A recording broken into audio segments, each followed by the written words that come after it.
I'm Cameron Dye, and I'm a professional triathlete.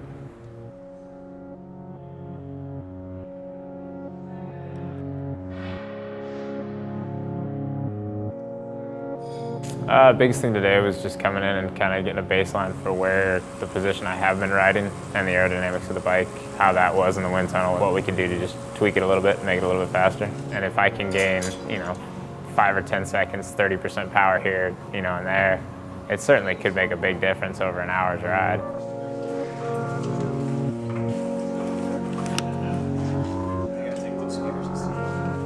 Well, we start with a base position of where they're at, and like any scientific research type thing, you only want to change one thing at a time. So with Cameron, we spent a lot of time moving his upper body and his front end around, since it's the first thing that hits the wind. A lot of it was trying to just minimize my front, I guess, bring my hands up a little bit to sort of shield my chest, bring my face down a little bit, just really try and minimize, what's hitting the wind. If we can close that down by lifting the arms up and kind of pre-shunting the air away from it, and also dropping the head down, we can prevent the wind from having to hit the arms and then hit the body. Actually, that did not work for Cam. That increased drag, and he didn't have any issues comfort-wise holding it or anything, but immediately it was like, well, okay, that's not a faster position. Let's keep him where he's been training.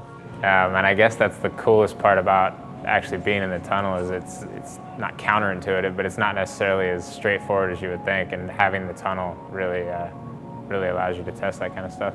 Data doesn't lie in the wind tunnel. For him, it's probably a peace of mind having Matt, Steinmetz and myself in there, and knowing that we've been in the tunnel several times. The rider's biomechanical data is very important to take into a wind tunnel, because we know what we're able to do in the wind tunnel with the rider's positions. I mean, obviously it's comfort, power, and aerodynamics, and those are the three things that we're trying to blend. So with Cam, we were looking at how low can we go while still maintaining his hip angle at the top of the pedal stroke.